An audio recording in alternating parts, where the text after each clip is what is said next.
Switching gears a little bit here, it's also worth thinking about how certain technologies feed us representations of identity, which in turn influences the ways that we identify. It's additionally worth thinking about the kinds of human identity that are mapped onto technologies, since that tells us a lot about how we think of ourselves. So for example, the way that we construct AI systems as human. And we're returning to a topic we've addressed before in spatial terms, which is the smart home. But we're looking at it slightly differently in this video. Some scholars have analyzed the smart home AI personalities as being like the 1950s housewife. So the ever cheerful and ever available presence in the home. But Tao Fan talks about the gendered voice of Siri as being more like a domestic servant than a housewife. She locates Siri and other systems as belonging to a longer history of identity being mapped onto robots. So robots from like Rocky IV, Forbidden Planet, Rosie from the Jetsons, and 2001 Space Odyssey. So Siri takes the form of a personal assistant with the traditional gendering of a female secretary. The reason for mapping identity onto AI systems is so that people can kind of forget that there is a medium at the other end. It also makes the technology more physical and embodied, which is reassuring when our lives are increasingly becoming dense networks that extend beyond the traditional confines of home and the office. In a Butlerian sense, by performing gender identity, Siri becomes gendered and embodied, physicalizing the algorithm in reassuring ways for the user. So Fan argues that because home AI systems are supposed to be at our beck and call, the female voice seems a natural fit. She argues and goes a step further. So Alexa, Amazon's Alexa, she argues, is modeled on the domestic servant, usually a migrant or a woman of color. And Fan looks at the history of domestic servants and notions of upstairs, downstairs divisions in the Victorian home, or front of the house, back of the house. In commercials for the two systems, the idyllic, nostalgic nuclear family is heavily featured as being aided by the AI woman. The commercials featuring Alexa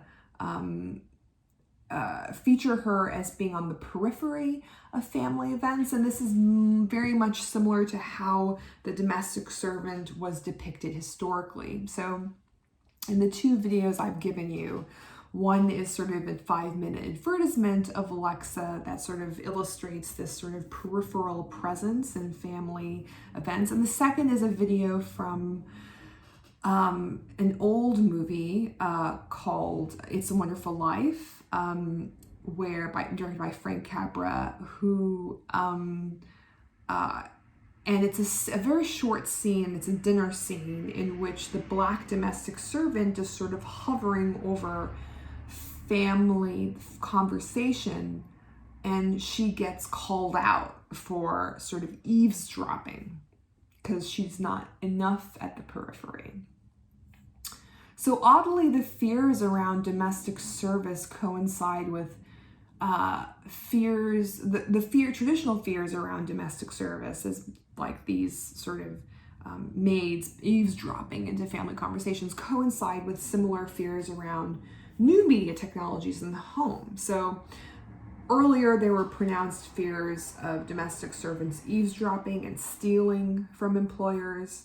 So similarly, users fear Alexa's surveillance capacities, her spying capacity, her data collection potential, echoing these previous concerns from 100 years ago. Training manuals for women in the 19th and 20th century give advice about how to train your domestic servants in order to be compliant and invisible. They taught tactics for monitoring lazy behavior or stealing. So in similar ways, Alexa kind of bears the brunt of our abuse, with people shouting at it or swearing at it. She also reproduces the idea of assisting the woman of the house so that the time can be freed up in order to pursue other things, like the nonstop regimen of self-improvement that we talked about before.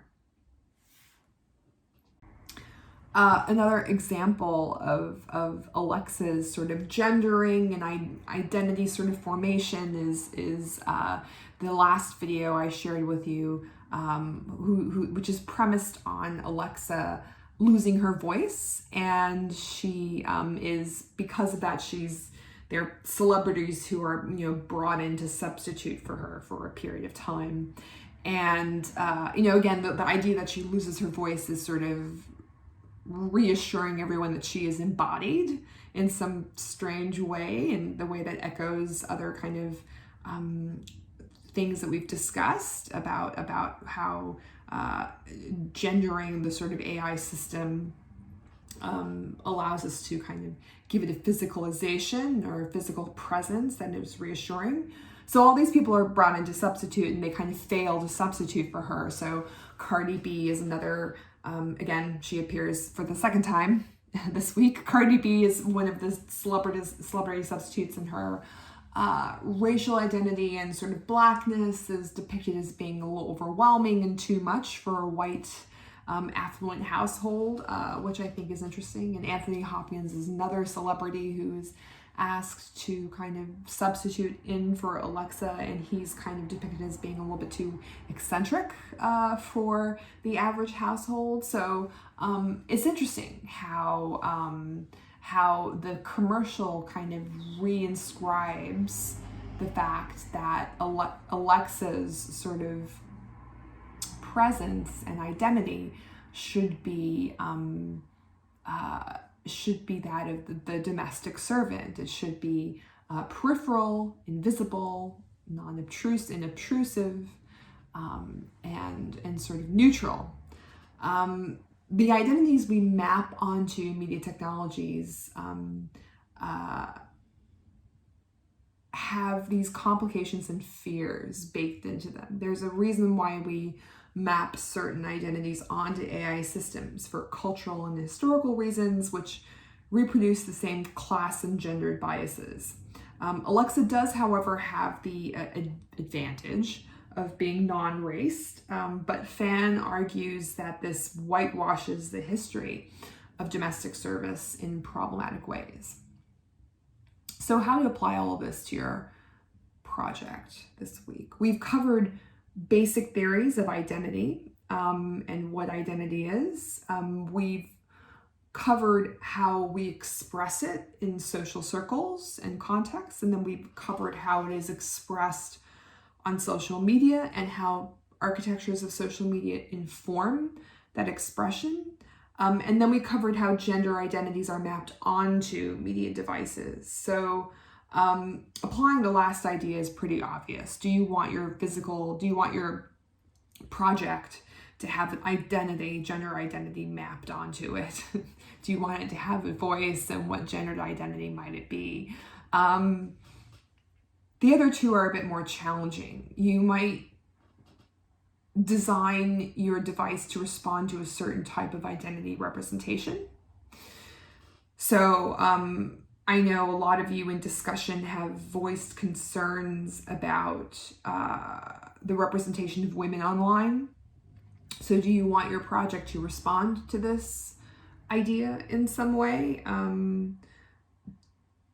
Do you want to encourage users to use your digital project or your project a certain way in order to respond to patterns of identity representation?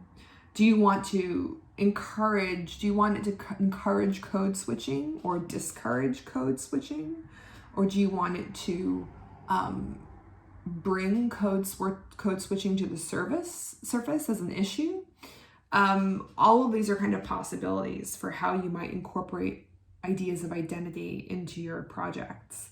But it's worth thinking about, am I gendering this device or platform I'm creating? Am I encouraging a certain identity performance on this device? Am I trying to intervene in sort of identity politics through this device? So these are sort of important questions to keep in mind, and ones that you can, it would help you to draw on the material from the week on users and this week on identity in order to address them. And we can talk about this further in tutorial. Bye.